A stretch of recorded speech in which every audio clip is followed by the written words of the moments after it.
This is The Joe Gaither Show on BamaCentral.com.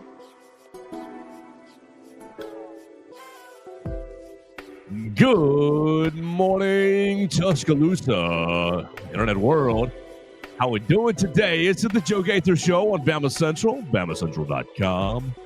We're hanging out live in the Derek Daniels studios. You're watching us on the Bama Central Facebook page, on the Bama Central YouTube channel.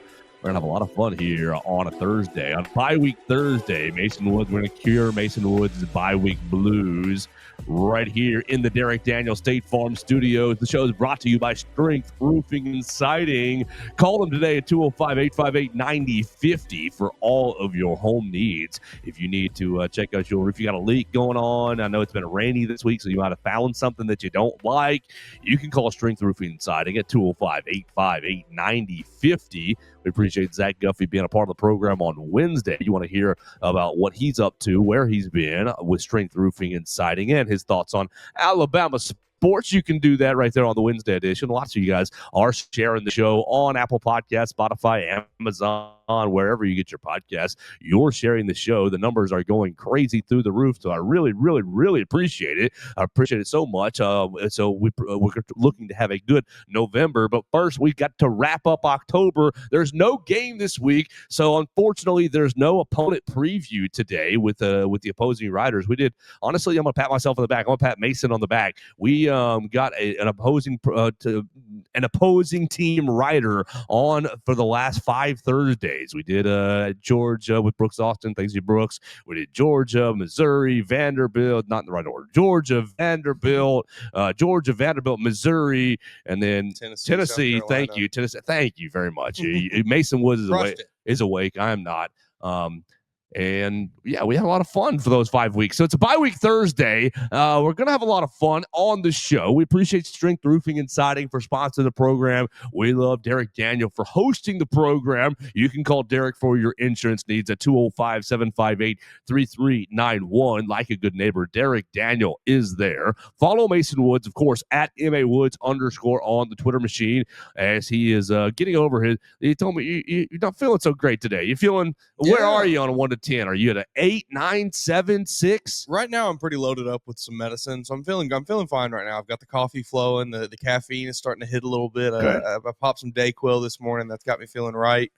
But boy, I don't know. The last few days, just been feeling a little under the weather. Like you said, bye-week blues.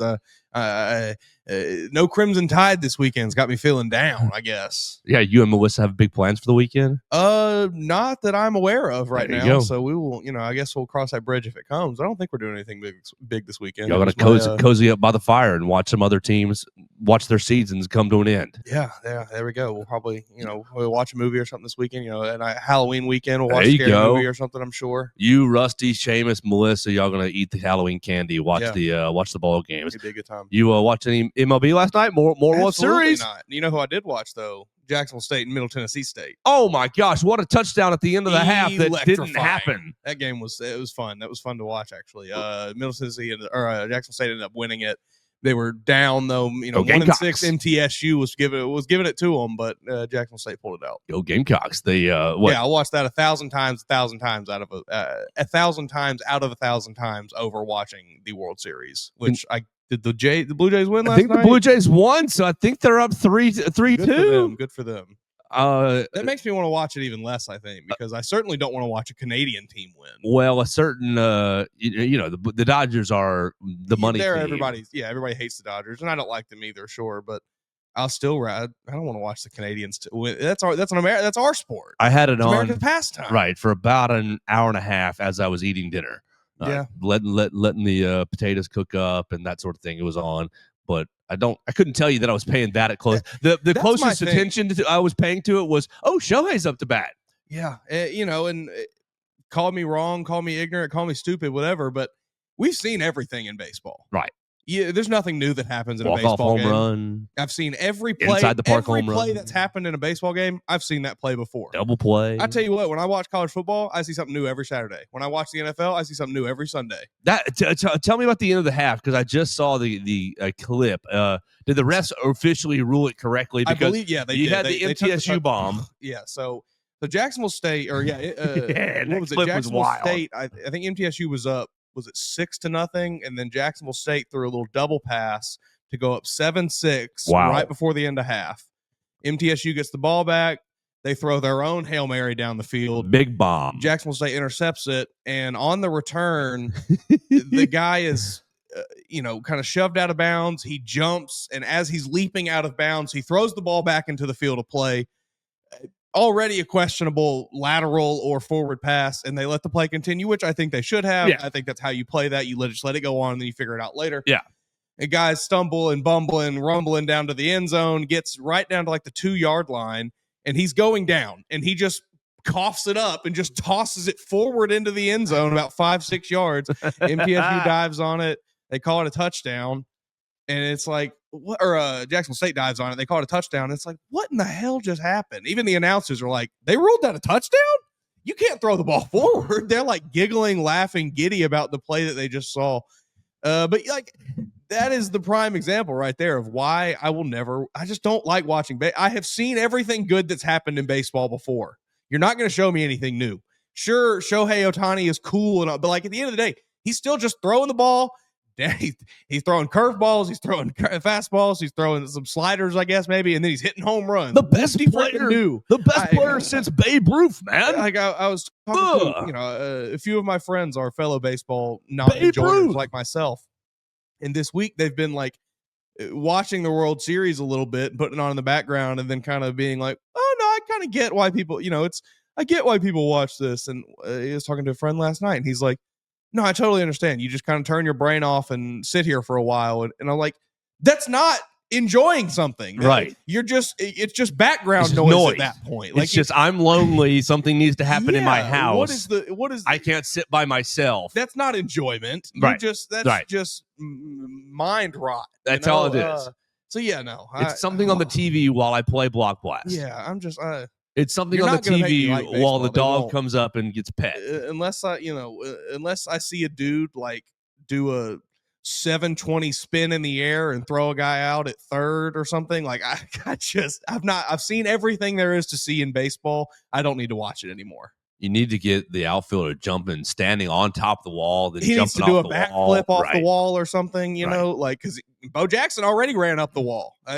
Someone's already done that. Yep. So there's no more good plays, or there's nothing new to be had in baseball. Blue Jays win 6-1 is how that officially went. And next game is on Friday. So Blue Jays will have a chance to clinch at home. Okay, so they're going back to that's the other part. This World Series, it's been, I believe, 2-4-2 for the series.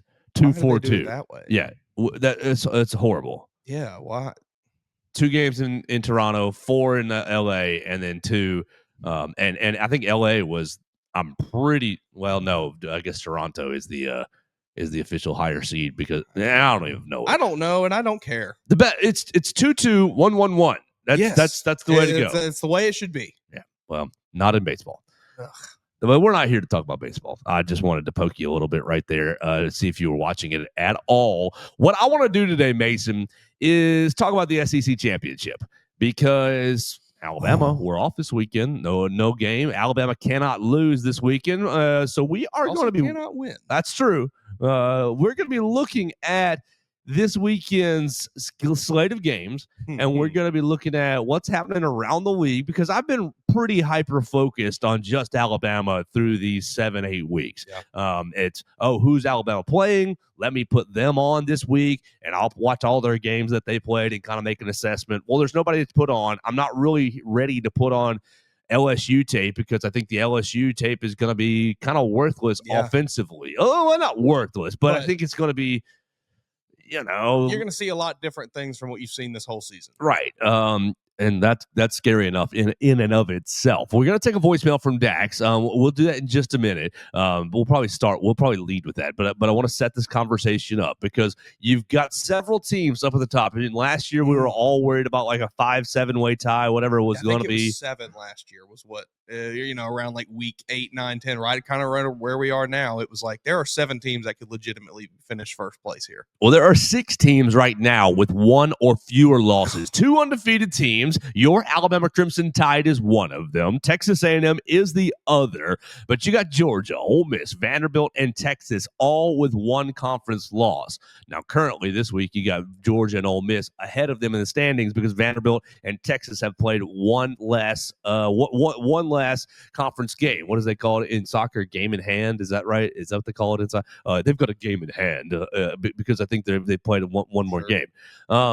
So we'll look at the schedules and we'll decide. We'll kind of play all 6 of these teams out against each other and predict who's going to be meeting in Atlanta. I mean, right now, look, Texas A&M, Alabama, you handle your business. We'll see you both in Atlanta for a heavyweight showdown, and these other 4 teams, we'll determine what their schedules will end up at. But these other 4 teams will get to watch that first weekend of December and have a bye week. They'll have 3 weeks off before the playoff. A couple of them will get in. Somebody's going to get left out, and everybody's going to be sad and mad and angry and excited about the future. But that's kind of what we want to do for the show today. Before we do, though, we want to try to lead with the voicemails when we can. And my man Dax called in, and Dax is super faithful, and I love him very, very much. I appreciate him so much, honestly. Very encouraging. So he called in. He texted me last night telling me what it was about, so I don't want to spoil his topic. You can call in at 205-462-7340, extension 800. If you want to be involved in the voicemail line, a lot of you guys are new listeners. A lot of you guys are new downloaders. I really appreciate you guys doing that. But if you want to get involved in the show, always leave us comments on all the social medias, everywhere you like. But if you really want to have your voice on the show, I'll play it. Whatever you say, I'll play it. Just don't curse. If you curse, I'll be mad at you, and I'll have to start screening your voicemails to put the little deep, deep, deep through it, which is fine. I can do that. But you're welcome to call in on the voicemail machine at 205-462-7340, extension 800. Here's Dax on the voicemail line. What up, guys? It's Dax. First of all, happy Halloween Eve. Yeah. Pray for Jamaica. That hurricane's tearing them up, and we are getting some residual effects over here in the States because we're back to rain every day. Yeah, amen. But I just want to say I'm super proud of the boys for making it to the bye week without taking any L's. Mm-hmm. 4 ranked games, and then a game that was closer than all 4 of the ranked games. And I'm going to attribute that to, all of the great teams have 2 or 3 games in the season that look like the South Carolina game. Go back to 2009, the Rocky Block game. Tennessee, if I can remember, I was 9 years old when that happened. But if I can remember, Tennessee was not good. And, they might have been good. I don't know. I was 9. They weren't that good. You're right. Oh, yeah. We were better than they were, obviously. We won the national championship. But we would have lost that game had Terrence Cody not blocked that kick. That was an ugly game. Ole Miss beat us 2 years in a freaking row. Zach Calzada beat us one time. Auburn, for some reason, is always a 500 football team that has somehow found a way to beat us multiple times. But I'm super proud of this team for being as gutsy as they are. Every single player on that team has a winning mentality, and I'm super happy about it because we haven't seen that in 2 or 3 years now, where you can literally tell that everybody on the field is trying as hard as they can to get that win. It makes me so happy to see that. So we've had 2 bad games this year. One was a loss, and one we won. Take that dub all day. I think we might have one more bad game left in us this year. Woo! But let's pray that we get a win on that one. I think the bad game's going to be at Auburn. But thank you, bye week. Oh, we need Lottie healthy. We need Isaiah Horton healthy.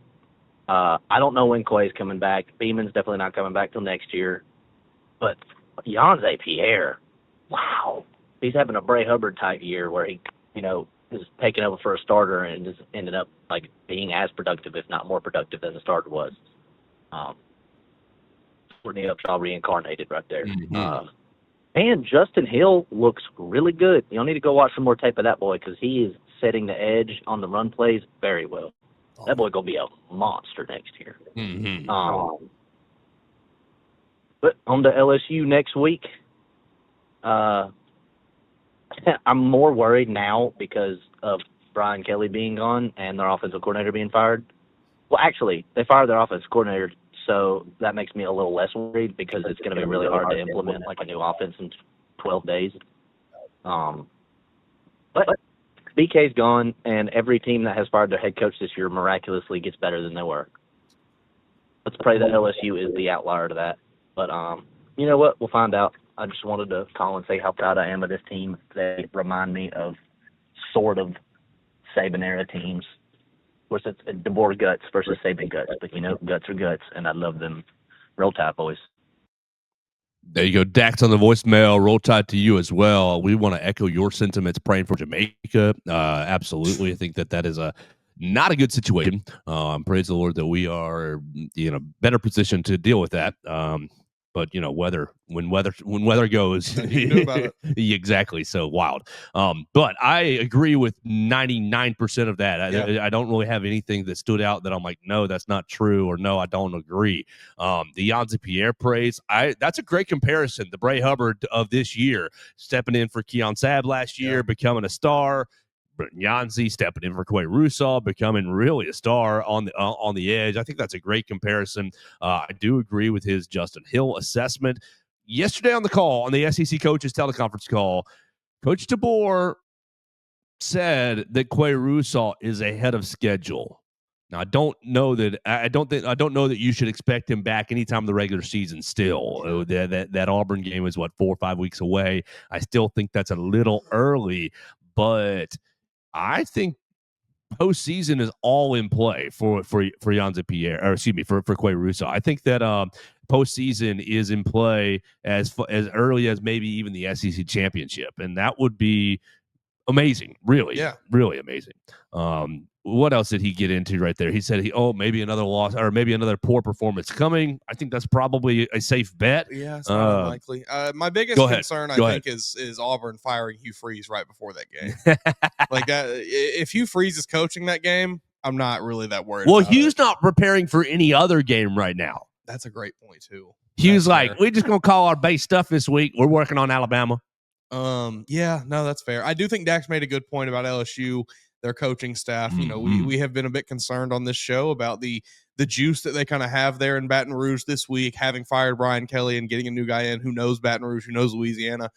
However, like Dax said, they are missing an offensive coordinator now, so it's going to be very difficult to establish any sort of new offensive scheme. So it's not that unlikely that we'll see something fairly similar, I guess, maybe with just a few wrinkles that are there to throw Alabama off. But, I wouldn't expect a completely new scheme out there on next Saturday or anything like that because, Dax is right.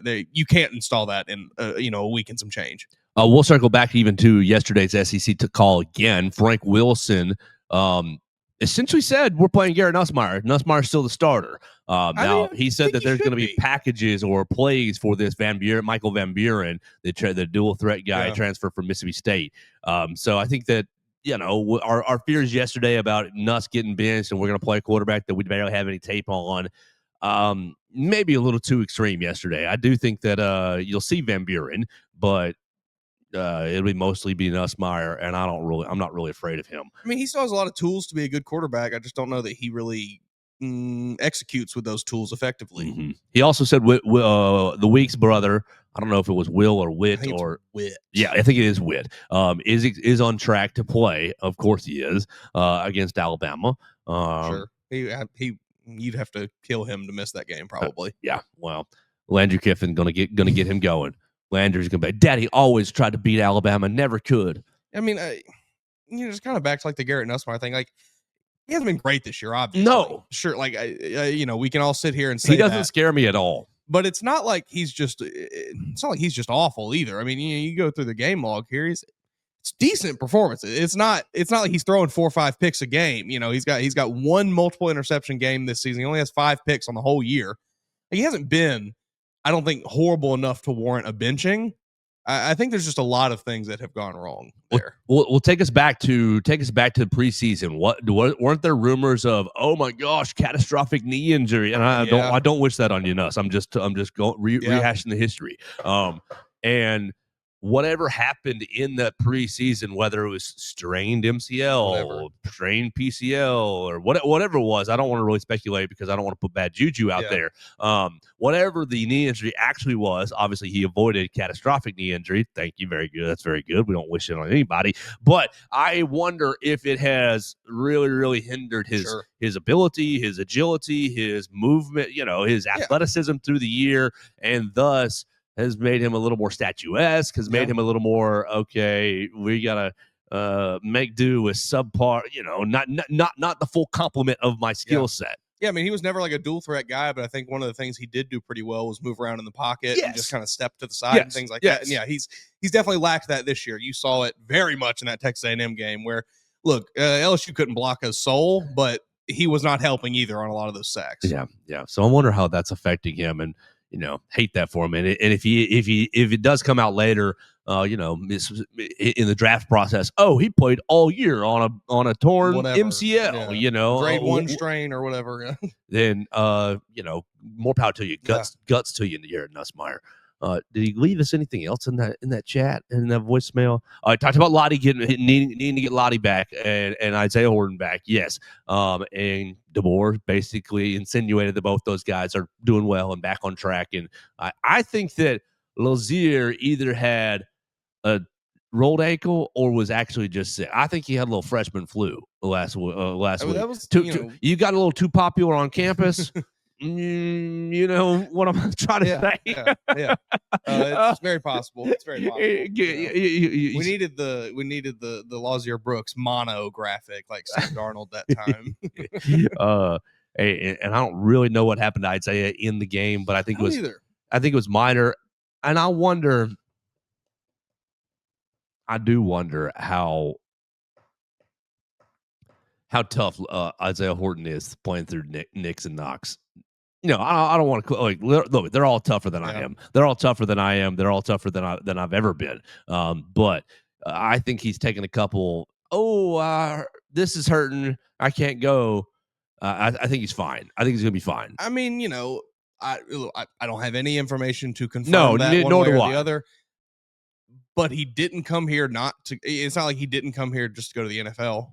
You know what I mean? Like that. Why did he come to Alabama? Because he thought he had a pretty good chance to go to the NFL. Exactly. He saw the writing on the wall at Miami. And look, Carson Beck has probably played better than he anticipated, but he knew that he may have better options elsewhere. Exactly. But I do think he's on track, and I think both those guys are trending in the right direction. Obviously, for me, I would like to. We didn't get to hear yesterday about a status update on Geno Vandermark. Charlie Potter asked about the injuries, but basically kept it to the wide receivers. I wish he would have. You only get one question on these teleconference calls, and he said, "Can you tell us about the injured guys, Horton and Brooks?"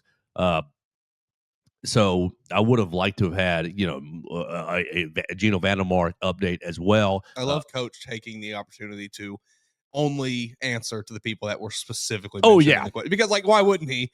But it's just, it's like, Coach, what we all want. We want everyone that is hurt. Mm-hmm. But good on him. I asked him about the running game, the interior running game.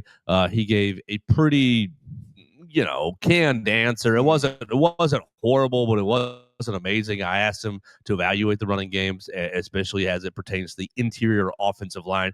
His quote, one quote block. I think it's the whole group. It's not just one person or one part of it. It's the whole group.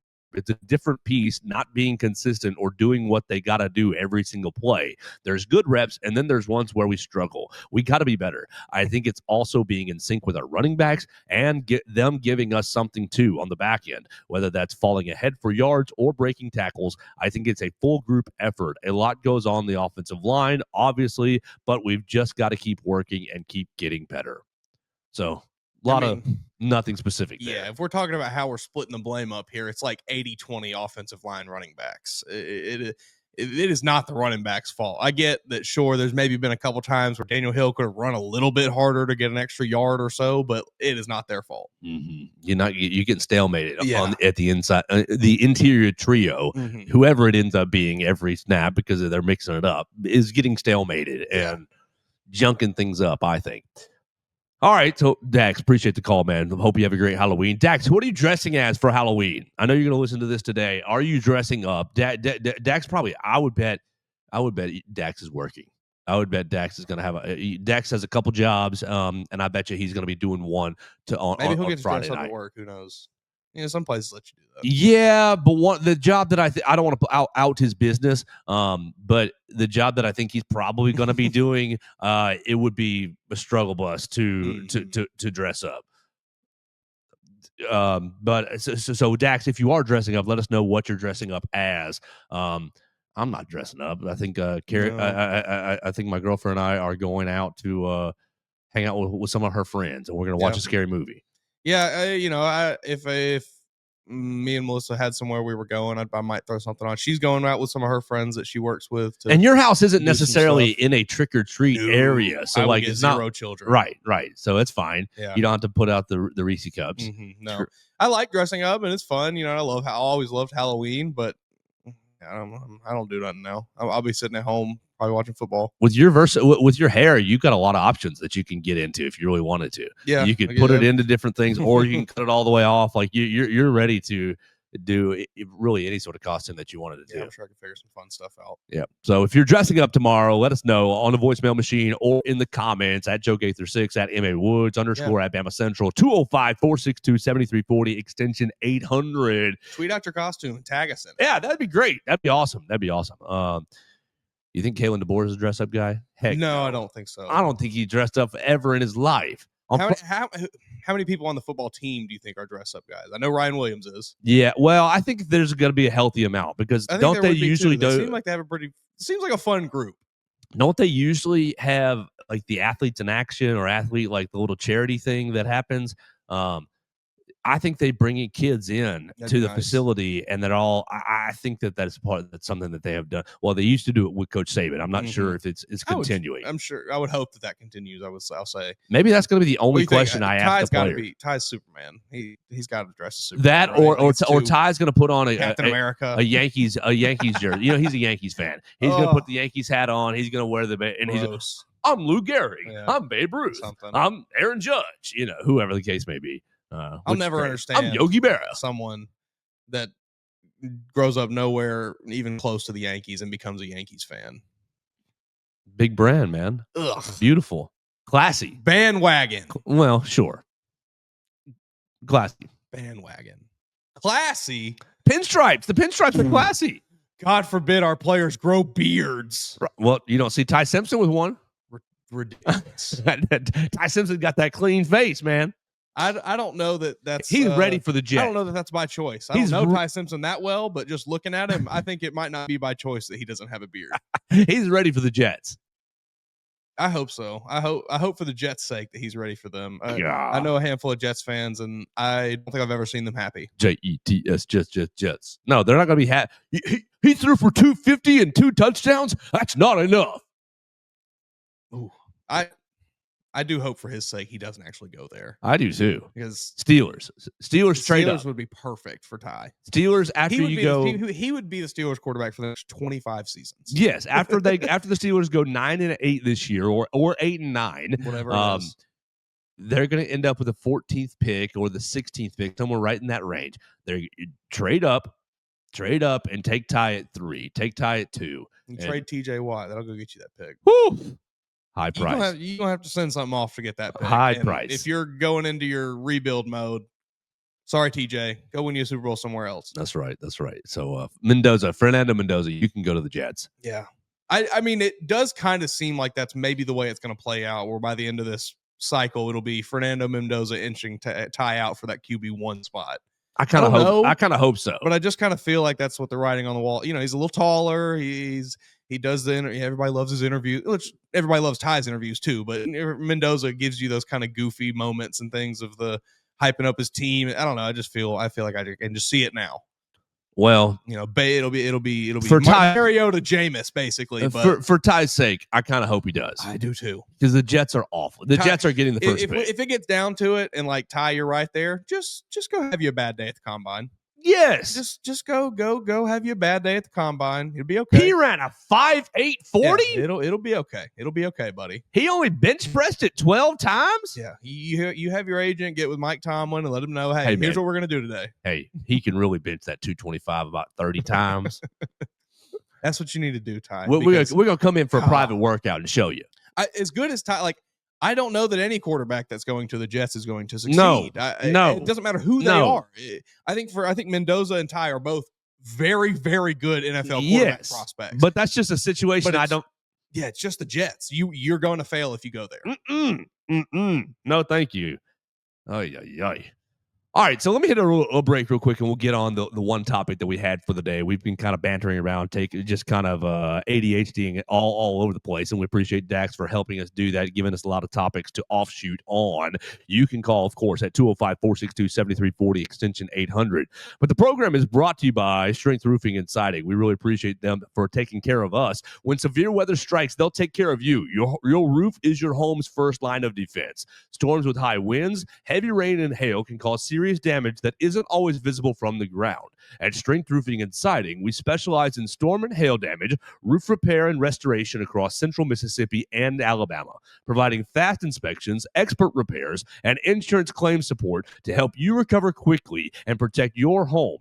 A professional assessment from a trusted roofer is essential. That's my man, Zach Guffey, and his team. You've heard Zach for the last handful of weeks. With over 45 years serving Alabama and Mississippi, Strength Roofing and Siding provides expert storm damage, roof repair, and replacement.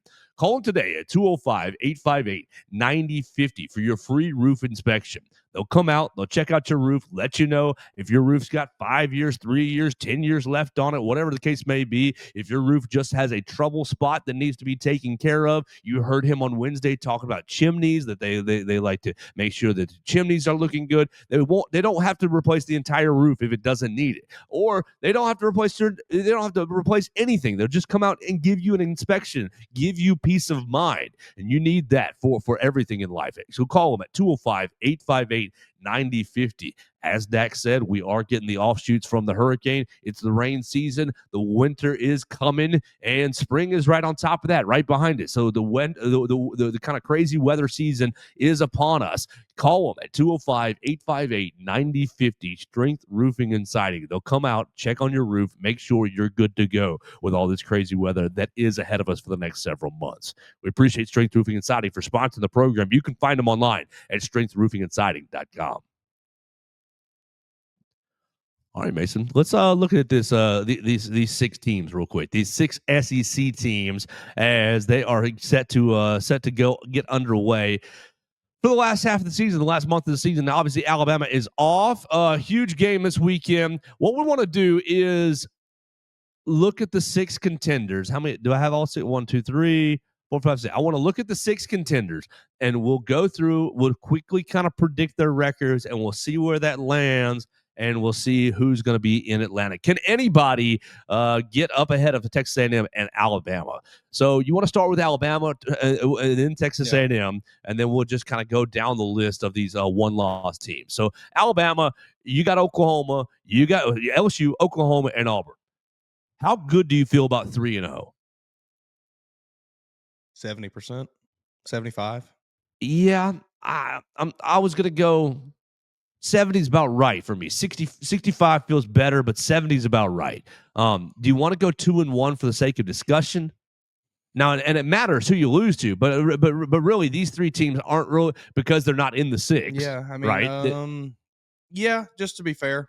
All right, so we'll put Alabama 2-1 just to kind of make this conversation interesting. But I feel pretty confident you're winning all 3 of those games. Yeah, I think you're. Here's when Alabama plays Oklahoma, and I get the chance to ask a question for the week before, it's going to be all about science. Coach, did you hear Lane Kiffin talking about Brent Venables stealing signs? How you feel about what you doing about keeping your signs secure this week? Because I think that if Alabama doesn't get their signs stolen, I do think Oklahoma's defensive line is good. I think their defense is pretty good. But you said it yesterday with Mateer, not quite the same, not quite right with the hand injury. Hadn't quite been the same. To me, it's at Auburn is the biggest. Yeah, I think so too. But again, I just don't. I don't know. That team feels very broken.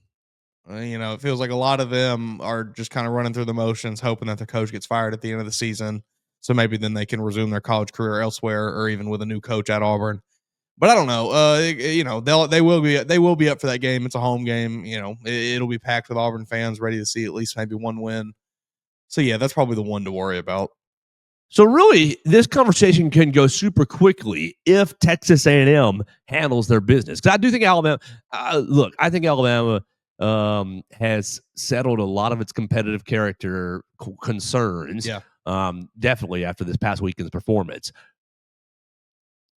I think you're riding the home crowd against LSU in Oklahoma. And yeah, LSU is going to throw some wrinkles at you, some weirdness at you, and they're going to be fired up for the game. But I think you're winning both those games. I agree. Going down to Auburn after a Thanksgiving meal, fellas, easy on the turkey, easy on the stuffing, right? Mm-hmm. I'm talking to you, Caden Proctor. Yes. Cam Dewberry. Right. Bigly on the left side of the line. Absolutely.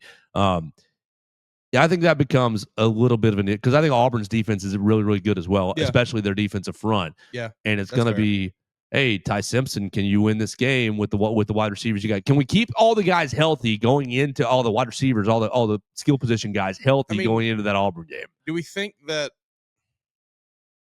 Auburn's defense is really any different from South Carolina's? Maybe a little better. You think so? Maybe a little better. Now, I mean, Dylan Stewart and what is it, Kendrick Falk? Yeah, Kendrick Falk. Kedrick, I think. I think that defensive. I think Dylan Stewart's better. I think it's a comparable defense, I guess is what I'm trying to say, though. And we saw what Ty was able to do in those situations against a defense that was all over him all night, and he made the plays he needed to make when he needed to make them. And I feel good that he'd be able to do that in Jordan-Hare as well. So really, it's up to Texas A&M. If Texas A&M can play these 3 games cleanly and win, then this conversation's a moot point. Sorry, Georgia, Ole Miss, Vandy, and Texas. How do you feel about this schedule for Texas A&M? Texas A&M is also off this weekend. They're off this weekend. They're at Missouri. They have South Carolina at home the following week. They get Samford, who cares? And then they finish it up with at Texas. Come on, Eli. Make this interesting, Eli. Make this interesting. I have a hard time picking Missouri with their true freshman quarterback. Right. He played well last week. I think Matt Zollers is interesting. Yeah, he's good. I think he's good. He played well. He was like 13 of 21 or something for 100 some odd yards and a touchdown in the game where he was just kind of thrust into the starting role there. Mm-hmm. So he played admirably, and I'm interested to see what maybe you get in the second week from him, because I do think for Missouri, it's kind of been a little bit of the rumblings this season are like, just wait till Zollers gets in there. Just wait till he gets in. I think they are very high on him, and I think he's a really good quarterback. So we'll see. That could be interesting. It's do or die for Missouri, basically. Well, yeah, absolutely. I mean, if you lose that one, you're out of it. That's your Oklahoma Tennessee game of this weekend. Of that, that's your quasi playoff game, basically. Missouri, I believe, also off this weekend. Let me double check. That's loading. Yes, I think so. Yeah. Yep. Thank you, ESPN. Loading so slow. I've got the grid here. Right, off this weekend. So Missouri, bye week. We get 2 weeks to get Zollers ready. At home, do or die, season on the line. Oh man, that's going to be a game. That'll be good. That'll be a good one to watch. I mean, definitely. I hope that they, I hope they give them an appropriate kickoff time and don't make them play that at like 11 a.m. or something. I don't know. I'd like to see that maybe be a night game, prime time. Because I think that's a big matchup. But for Texas A&M, I'm looking at this Texas game, because I think if Texas is able to, it's at 2:30 on ABC. Okay, that'll be fine. You'll still get the sandstorm or the night kind of feels going. Because Alabama's at 6:30 with LSU. Texas is interesting. If they can beat Vanderbilt, which I don't really feel like they can, but I don't know. They looked okay. They looked somewhat competent against Oklahoma. Yeah, Texas can play their way all the way into this thing. Like they really can, and that's kind of where I'm at. Like, you beat Vanderbilt in Georgia. It's like, okay, I feel pretty decent about them maybe being able to beat Texas A&M in that final week of the year. And then Like that's where all of the hype surrounding that game and everything. You maybe get some juice there in Austin for Texas. This is a nasty 4-game stretch for Texas, and that game's in Austin too. Like yeah, this is a tough stretch for Texas, and don't get me wrong, I don't have a lot of confidence from what I've seen from them so far this season that they're going to come out of this unscathed. Just if they can, I would not be shocked to see them in an upset spot to beat Texas A&M in that final week of the year and steal a spot there. Till Gabriel blows his horn. That's but they can't mess around this weekend. No, you have to win. They have to. If they lose, they're out. Right. I mean, that's it's Vanderbilt and Tech. We talked about there's a lot of almost basically elimination games kind of within the next few weeks, like Oklahoma, Tennessee this weekend. Whoever loses that, you're out. Go Diego, go. You're probably already out, both of you, because you have 2 losses, and then Vanderbilt, Texas. Whoever loses that, out of the picture, buddy. Out of the SEC championship picture, you're talking Oklahoma. I think if Texas loses again, they're out entirely. Well, yeah, because they've lost to Florida. They are. Oklahoma is out. I think if they lose again, out of the SEC championship and the college football playoff picture. Right. I agree with you there. Tennessee, I think as well. Tennessee has to yeah, I agree. Picture. I agree. But Tennessee's not going to be in the SEC championship picture. They're basically with 2 losses already out of that. They got to go unbeaten the rest of the year to make an argument for the playoff. They've got Oklahoma, Florida, Vanderbilt, and of course New Mexico State. I'm going to say they're going to drop one of these 2 games with either Oklahoma or Vanderbilt. I don't disagree with you. I wouldn't be shocked if it was Florida, to be honest with you. At Florida, yeah, that's been a nightmare scenario for Tennessee for years on end.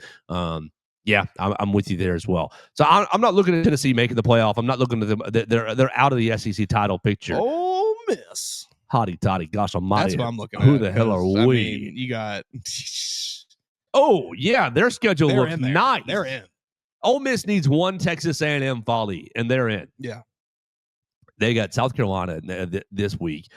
Then they are they get the Citadel, the mighty Citadel, home against the Florida Gators, and then at Mississippi State for the Egg Bowl. I mean, how Mississippi State would it be to be so close in all of these games, losing to obviously you beat Arizona State, all these 1-score games, right? But you're 0-4 in the SEC. You lost in overtime to Tennessee. You did get drummed by Texas A&M, but lost by 2 at Florida, and you had Texas by the neck, and you let them lose. How Mississippi State would it be for the end of the year? Jeff Levy says, "Sorry, Lane Kiffin, we about to ruin your time." That would be something special. That would be so Egg Bowl as well. Yes, it would. Yeah, that's I'm pulling for that officially right now. Yeah, I think that's the storyline I'd like to see happen. Yeah. But I mean, Lane Kiffin, you have. And I like you, Lane. Sorry, I like you, but that story's great. If you just don't pee down your leg, and you're in the playoff. You might not make the SEC championship, but no matter. Yeah, they need a little help for that. Yeah, but you are in the playoff. Basically right now, you just got to handle your business. I don't think any of those games for Ole Miss are overly concerning. Hotty toddy gosh. Yeah, South Carolina is going to look broken this weekend. Yeah, I think. They're going to go over to Oxford. And they're going to say, dang, we took Alabama to the edge. For 4 touchdowns, Yeah, I think Ole Miss. I think you're looking at Alabama, Texas A&M, and Ole Miss are your Georgia now. Georgia's got Florida this weekend. Yeah. They're at Mississippi State. Then they have Texas at home. I think Texas is up a creek, honestly. Then they end with Charlotte and Georgia Tech. So they really only have 3 SEC games left, with obviously the 1 loss against Alabama. Man, I don't know. You're going to end up with if you end up with a 3-way tie for second at 7-1 between Texas A&M, Ole Miss, and Georgia. Well, Georgia is over Ole Miss for head-to-head. Texas A&M. What are the tiebreakers? SEC. I'm trying to remember what it was. We went through it last year. I want to say it was common head-to-head record against common opponents. So yeah, okay. So all their common opponents Well, they would have won. Oh, no. If Texas A&M loses to Texas, Georgia goes ahead of them. Yeah. Georgia will go ahead of them. Oh, my gosh. Rematch with Georgia in the SEC title game. I don't want that. Suicide. I mean, who's the team? Like, if you're Alabama, who is the team that you want to? Or not, you don't want to play any of them, but who's the team that you want that you, I guess, don't want to play the least? Right. Okay. I definitely I don't think I don't want to play rematch Georgia anybody. first. I think Vanderbilt's first for me. They're second for me. Yeah, Georgia first. I don't want to play. I don't want to see Pavia ever again. No. And then next is like weirdly, I would take an undefeated Texas A&M coming into that game over a rematch against the other two. I probably would, but I'm probably putting A&M at third on my list of teams I don't want to see. Yeah, because it's just something about the rematch factor. You know, I think if you're Alabama, you're hoping to see Ole Miss or Texas. Yeah. Yes, you are. You're hoping to see Ole Miss or Texas find a way to get there. Because, look, they're both fine teams. Ole Miss a little bit more so than Texas, obviously, I think, at this point of the season, but they're frauds. Hotty toddy, gosh almighty. Ole Miss is Lane Kiffin will have diarrhea to playing against Alabama. Mm-hmm. I mean, I really like you, Lane. I really do. But I don't. He just gets two in his head. Right. It's the Kirby Smart fact. It's, I can make history. I can make a name for myself. Get your popcorn ready. It is not a nameless, faceless opponent to Lane Kiffin. Right. I agree. And I just don't trust Texas at all anymore. I have no trust in them. And I think that Alabama's coaching staff could put on a lot of film and say, we're going to get these guys because of X, because of Y, because of Z, and give the Alabama players a lot of confidence. Especially if you march through November undefeated. Can you imagine you get to that SEC championship game? We talked about Clay Russaw earlier, potentially being able to come back that week. Like, he comes back against that weak Texas offensive line. Mm-hmm. Yanzi Pierre, Yanzi's going to go crazy in that week. The Alabama could have a lot of bad things to do to that Texas offense. So really, Georgia is looking at beating Texas and then trying to motivate the Longhorns into beating Texas A&M. Because if they serve Texas A&M, if Texas A&M loses to Texas, the record against common opponents, they'll have the edge right there. Because we didn't play A&M and they played us and lost, and everybody else's win. Ole Miss, as we said, they've got that's Mississippi State's schedule. We don't need them anymore. I was just looking at their remainder. Vanderbilt's got a really hard rest of the season.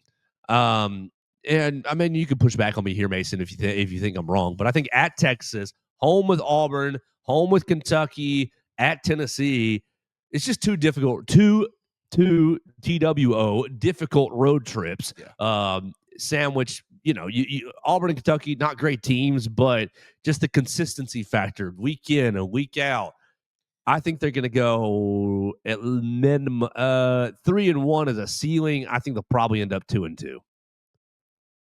Yeah, I think they'll probably go into Neyland and lose. As much as I don't want that to happen, I do think that's probably going to be the case. But I feel like that game will be a decider. That'll be like an elimination game for them the playoff. They'll already be out of the SEC title picture. I don't know. I mean, I'm not buying Austin, Texas at this point of the season as some like super hostile environment. Those fans aren't going to be into that game. 11 They're a.m. already checked out this season. 11 a.m. Like they're done. Pavia is going to be up at 4 a.m. Yeah, just sounding banging the drum. Texas fans are checked out. They're done. There's no reason for them to be checked out. They're still right there in the mix. They've watched this team this year. You're right. They've watched this team this year. You're right. I like Vanderbilt in that game, and then I like Vanderbilt because like I think Vanderbilt beats they have overcome that hump of like, all right, we can just beat bad teams now because we're better, and I think they've gotten there. I think they matched, when they after matched they up pumped against Alabama, LSU. it was like, okay, Alabama, you ran into a buzzsaw here. Alabama might just be a better football team than you, but yeah, you go get that win against Missouri, you go get the win against LSU. Like, this is a good football team. It was a 3-point game last year. 3-point game last year with Texas in Nashville. You're winning that game, I think. Ooh. That's the game to watch this weekend. And I like them to beat Auburn at home. I like them to beat Kentucky at home. Yeah. That last game is going to be a tough one. Neyland Stadium, because it'll be at night, I'm sure. And those Tennessee fans will be. Can you imagine an 11-1 Vanderbilt team? They're going to be ranked 5th in the country.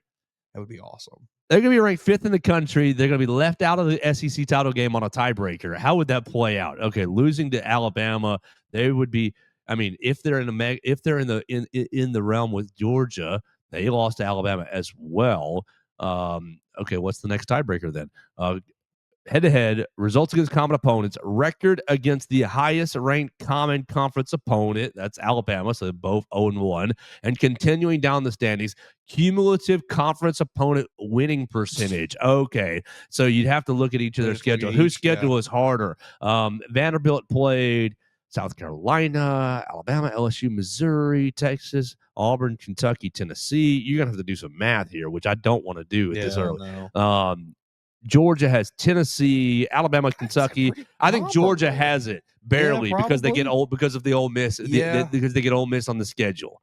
They both play Texas. They both play Alabama. They both play Tennessee. They both play Kentucky. They both play Auburn. It's the difference Mississippi between State does hurt Georgia a bit though. Right. They're gonna be like 0-6 in the conference. So your differences are Ole Miss, Florida, Mississippi State for Georgia. Vanderbilt, it's Missouri. It's Missouri, South Carolina. What's the third one? Missouri, South Carolina, LSU. Missouri, South Carolina, LSU. So it's Missouri, South Carolina, LSU versus Ole Miss, Florida, Mississippi State. Man, Vanderbilt might have it. Yeah, I mean that's real close. I'm not going to sit here and run through the actual math. Anchor down. Oh shoot. It's going to be such a great November. It's going to be such a great November. Can you imagine? This is what the Big Ten doesn't have. Like, this is why the SEC is still king. Did you see, speaking of that, the odds makers, who I think it's FPI or something, one of the major like analytics sites, 70% chance already, Ohio State, Indiana. It's done. Yeah. I mean, that's what it is. That conference sucks. It's so top heavy. I am glad to have seen the talent spread out as much as it has amongst the SEC, because I think coinciding with the 12-team playoff, it's not a situation where you're just cannibalizing yourself every year and taking yourself out of the running, because there's still slots there. So we're just getting 4 months of competitive football and then another few weeks of competitive football with the playoff. And you just have all the stakes. November. Oh my gosh. It's going to be crazy. And so how many of these teams are going to be playoff bound? That's my next question. And we don't have to determine that right now, but 1, 2, 3, 4, 5, 6 teams. You're not getting 6 in the playoff. No. How many did SEC get in last year? 3 or 4? Tennessee, Georgia. CFP. Yeah, it was Tennessee, it was Georgia, Texas got in, yeah, right? Texas got in, so that was 3. Ole Miss did not. Yeah, they just missed it. South Carolina just missed it. Alabama missed it. That was it. It was 3. Okay, it was 3. I think 4 is probably your max. Yeah, it was 3. Georgia, exactly as I said. Georgia got a 2 seed. Tennessee got a 9 seed, and Texas got a 5 seed. So it was 3. But you got to have 4 of these teams in the playoff. Mm-hmm. Your 2 SEC championship participants, and then the 2 teams that lost out on tiebreakers, A&M and Georgia. You're going to have Alabama, Vanderbilt, A&M, and Georgia. Sorry, Ole Miss, because Ole Miss is going to get their season ruined by Mississippi State. That would be electric. Oh my gosh! Oh, that would the pain, the Egg Bowl, like that. I love the Egg Bowl. I love it so much. To me, it's Iron Bowl 1, it's Egg Bowl 2, and then maybe Ohio State, Michigan. But Egg Bowl is just like overrated.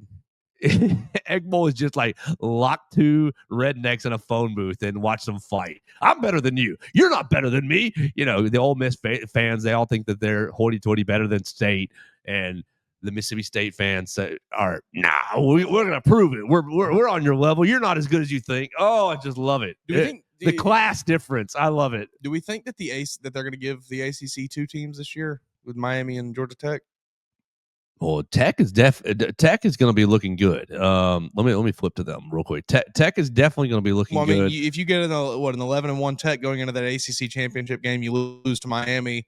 You've got two lost teams from the ACC. You do not have that. God, Tech has to just handle their business and knock Miami out. Please. Tech has... I think that could open the door for more SEC teams, I guess, is just where I'm trying to go with right. this. NC State, Boston College, Pitt, and Georgia. Just wreck these 3 ACC squads. Play you really close. I mean, Brent Key against Georgia, that's going to be a great game. That's good. But you right now, I mean, Miami is 1, 2, 3, 4, 5, 6, 7th in the conference right now because they've only played 3 conference games. They're 2-1. Tech is 5-0. Virginia 4-0. Pitt is 4-1. Louisville and SMU and Duke are all 3-1. Miami is 2-1. ACC is going to wind up being insane too. Good Lord. Miami has SMU this weekend. SMU, Syracuse, NC State, Virginia Tech, Pitt. I don't know. I think I think that's not a wholly they drop another game, scenario. right? They drop another game. They drop this weekend to SMU at SMU. I think you could very well. You're see out. Two lost teams at the AC. By the end of the ACC, it could be two lost teams there, kind of as top dogs, and it's like, all right, well, we're not putting either of you in. Well, you got to get the champion in. Yeah, the champion. Well, yeah, I guess you do have to. Default. They are default by the rules. Automatic qualifier. Boo. Just let it be Tech. Let it be Tech. We lost to Georgia. We went 11-1. We played Georgia to a 7-point game. We deserve to be in. Well, 12-1 when they win the ACC championship. Yeah. Come on, Brent. I can just very much I can see a scenario where it's an 11-1 Georgia Tech goes and loses to Miami or whoever it is in the ACC championship, and then you've got you've got a couple 2-loss teams there. Virginia is 7-1. They're ranked 15th in the country. Team and then in Virginia lost to NC State. But it wasn't. That's a wow. They lost to NC State in a non-conference game. Oh yeah, that was. Yeah, I remember seeing that. Weird, very weird. It'd be like if Alabama, we miss you, Mississippi State. We're going to schedule you as a non-conference game. Weird, very weird. But Virginia's remaining schedule is cake at Cal, Wake Forest, at Duke. Okay, tough one, and then Virginia Tech.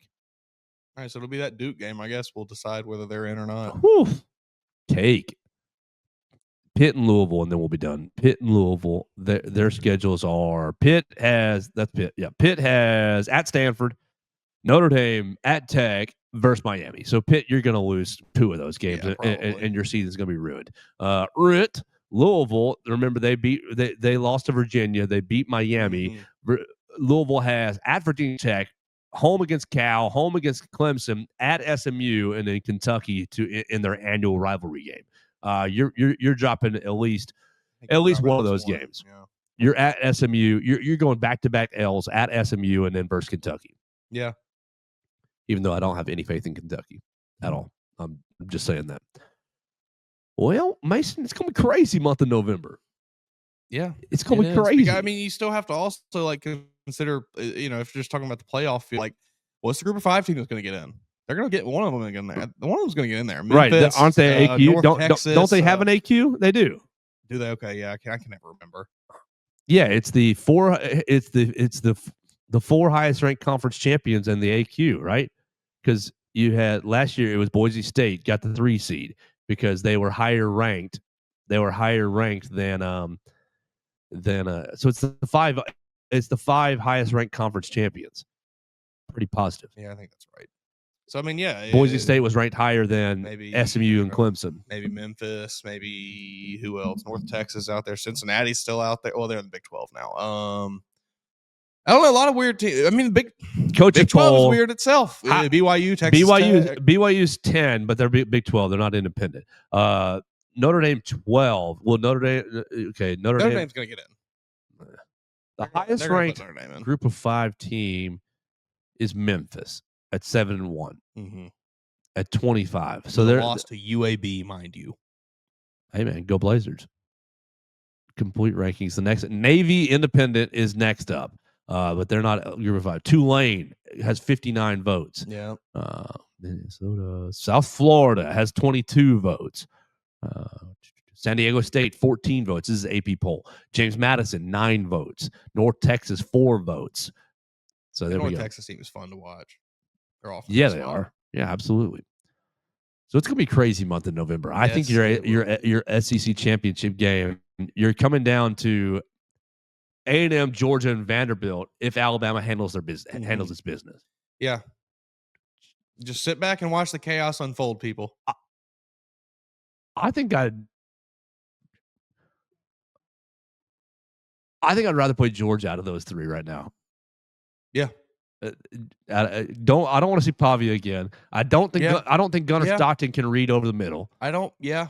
I know. And I don't want to see. I don't want to see Texas A&M's defense. Yeah. The way that they did LSU was whoa.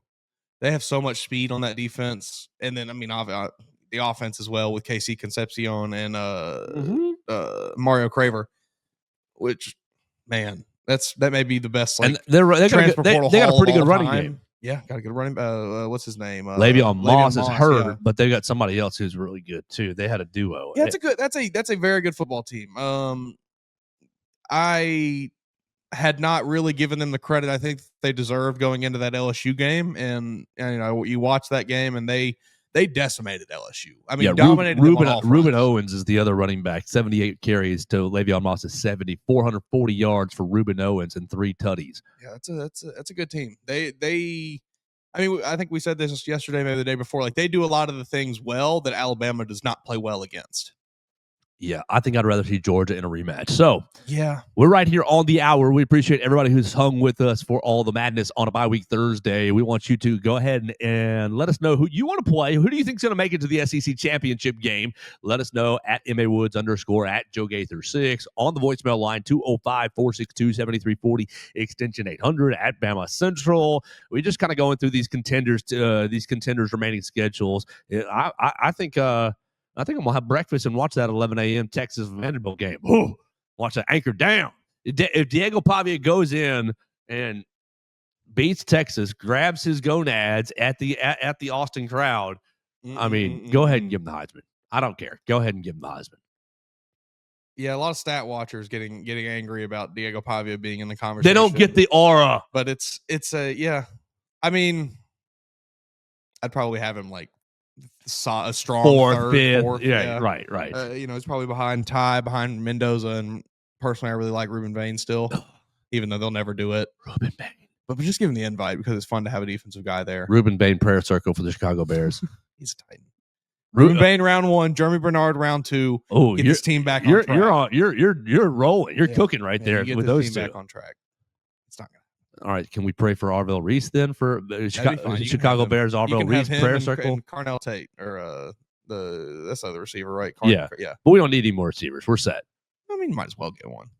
DJ Moore's going to be gone. Ryan Poles is going to do it. Oh man, another weapon. Yeah, they'll get rid of DJ You need Moore. Linemen, Ryan. We need guys who play up front. Please, up front, some help. But Caleb can do all that fun stuff. He can do it a lot easier if the guys up front are good. And we need a defense.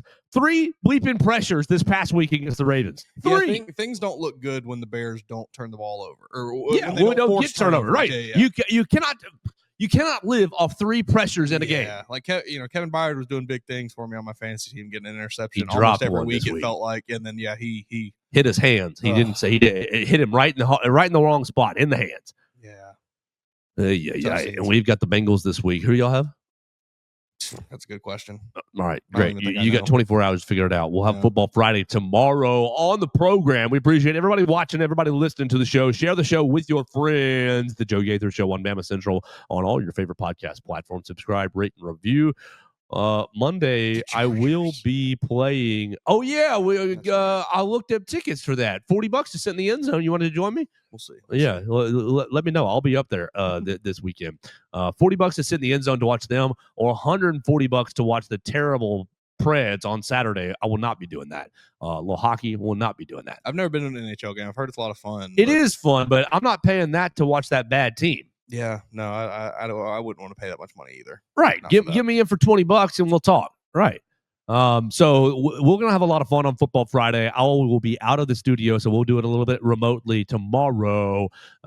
Really probably just predicting these games. And I guess I got to start watching LSU today to get a feel for them, despite them being very different in next Saturday. We want to remind you, Monday is the start of basketball season. So if you're getting excited about basketball, we're going to spend most of Monday talking about that. I cannot wait for that. The women play in Coleman Coliseum first. The then the men play right after it, so you get to a nice little double feature. We will be debuting a comical song. It will be. We hope you take it in the spirit that it's intended, which is supposed to be funny and lighthearted. I recorded it yesterday. I don't feel great about it, but the feedback I've gotten is, yeah, man, that's good enough to go. I sent it to my parents. I sent it to other advisors, and they said, this is just the teaser, and then if people like it enough, we come back with the deluxe version. Okay, sure. Yeah, great. That might be a bar too high for me with the technology that we currently have. But on Monday, we will be debuting Math Teacher to get you excited for NATO and the 2025-6 season. You got to upload it as a TikTok sound. That's how it'll really take off. Yeah. I'll send it to Henry. Make Henry to handle that. We'll make the Youngs do that. He's a TikTok star. I gotta say, he's pretty good at it. I gotta give him credit. Yeah, absolutely. So find Henry Sklar on the TikTok machine. Did you see? So the last Football Friday he was on was for Tennessee, and he's picking his. He's making his picks. At the end of the show, we're all right. Last pick, last thought, and he's just going on this huge tangent about the trees turning colors and meat and barbecue and fall in the air. And I go, Henry, we need the pick. Come on. We need the pick. And so he did give the pick. Like I kind of try to get it back on track. For his TikTok, he cut all my he cut my part out of it. It was all the trees in the air and then cut and then right to. So my pick is, and I was like, Henry, you dog, man, you dog. That's good. Which is fine. I just laughed at it. So find Henry Sklar on the Twitter machine or on the TikTok machine. I'm not exactly sure. I bet you it's the same as his Twitter, which is Henry Sklar. So we're going to get out of here for the day. We're basically landing the plane. We appreciate everybody hanging out with us. There will be player interviews on the Bama Central YouTube channel about 12:30 or so. We're going to be in the facility about 12:15.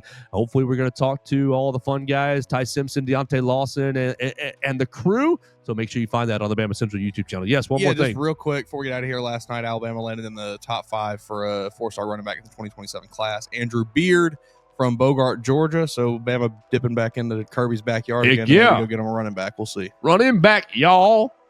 Andrew Beard. We'll see. Over 1,000 all-purpose yards this year. So pretty good player. Great job, Andrew. Keep it up, my man. And we'll hopefully see you in Tuscaloosa as you landed in the top 4. Andrew Beard getting into it might be Jerry Beard.